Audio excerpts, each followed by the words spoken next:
Oh, okay. Noticed one thing yesterday at the Emerging Man Studios. When I wear my hat, you can't quite see my face.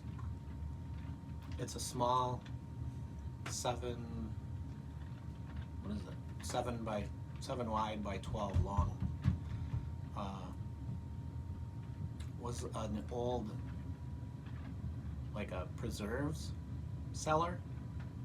You can't see them, but they got a bunch of shelves built in here, and it had a bunch of old ball jelly jars and preserve jars in here when we moved in.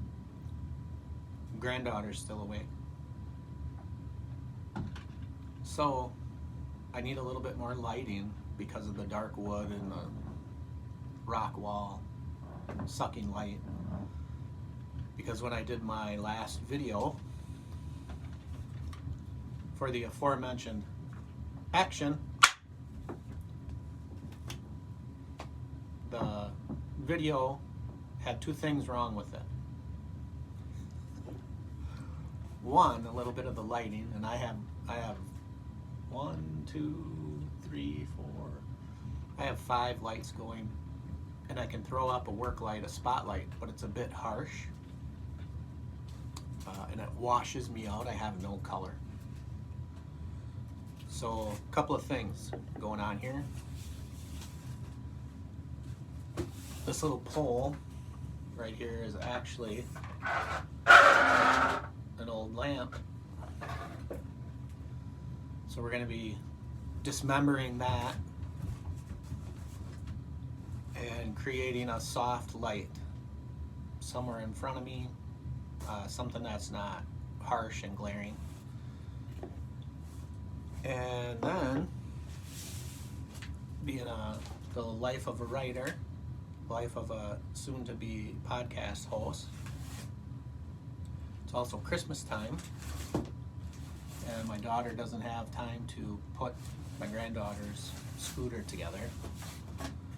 So before I get to work, I gotta get to work. So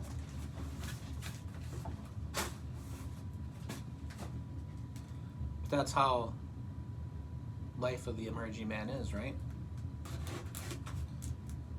What's that right? Shakespeare probably said it, or Steinbeck, or one of those guys.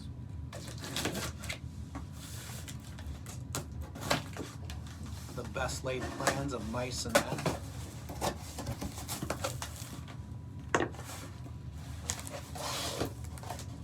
Oh, the other thing wrong with the video yesterday, lighting was number 1. Number 2, I bumped the slow-mo button, so when I got to the part where I was lining up the clacker notes, the clacker on the track, I couldn't figure out why I couldn't get the video to run fast enough. Serves me right for working at 1 o'clock in the morning.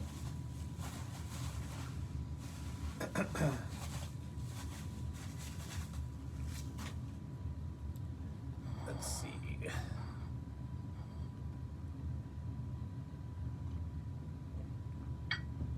So that's part of life, right? Things pop up. Sometimes they pop up. Sometimes you know about them for a long time. Like, we know Christmas, right? It's Christmas in a couple days. We know it's coming all year. It's been happening for 2,000 years.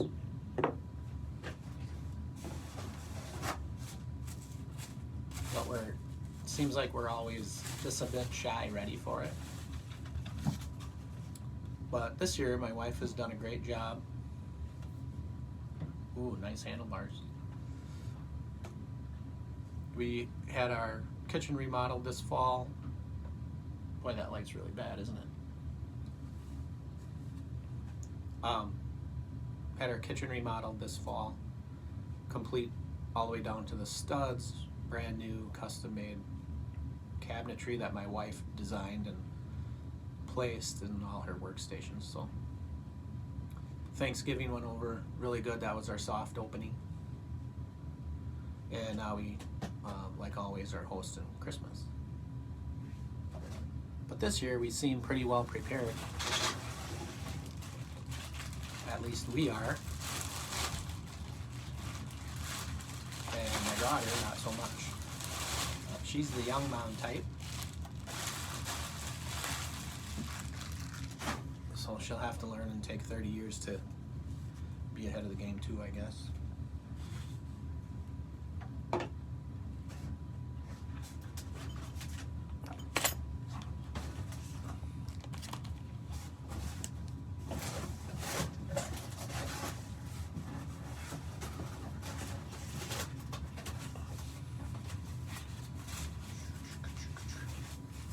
Shock absorber pads. I keep them around once in a while just for a minute. You might need them to build something to soften your camera tripod so that you don't bounce or vibrate off the wall when the furnace kicks in. Who knows? I just keep them for a minute and then I'll throw them away later. Handy dandy scooter.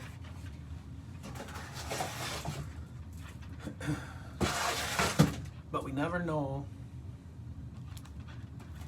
Sometimes we never know.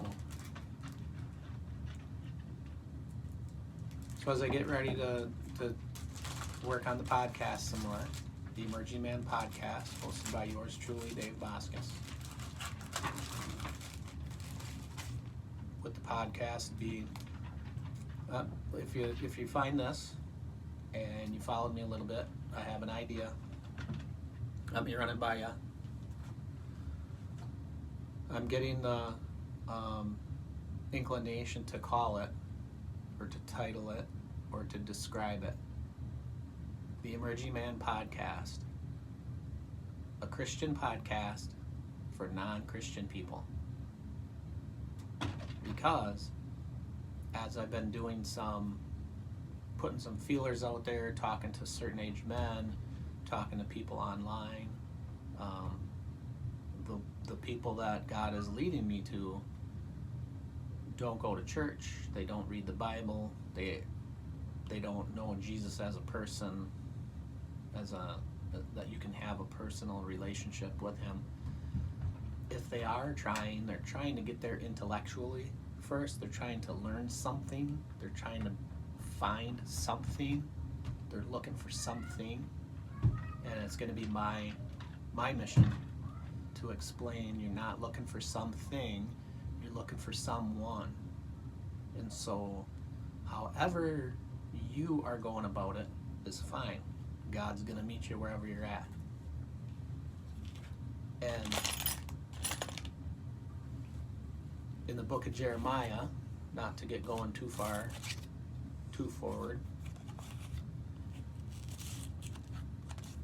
I think I left it open too.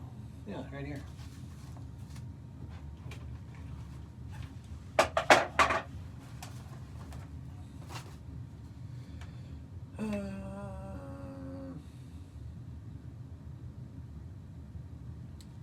I always ask,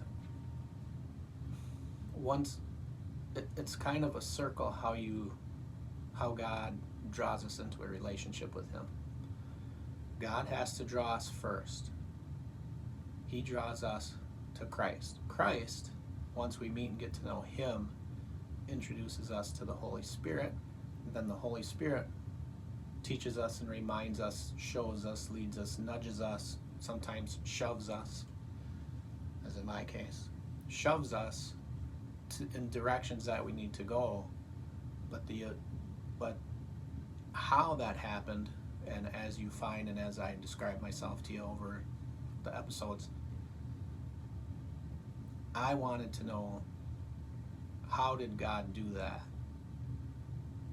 Jesus says, no man can come to me unless the Father draws him.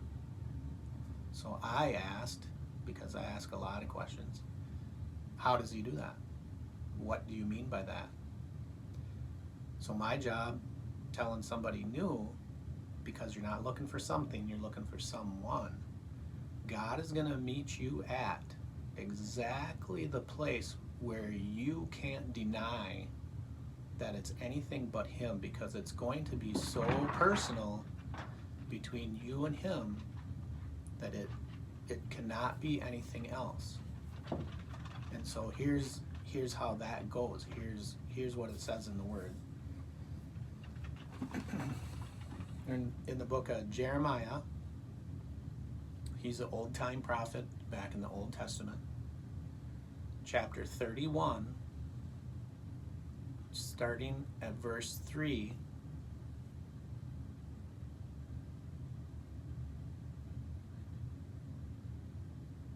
And 4, a little bit of 4. So here we go. The Lord appeared to us in the past. He's talking to Israel. The Lord appeared to us in the past, saying, I have loved you with an everlasting love. I have drawn you with loving kindness. I will build you up again, and you will be rebuilt.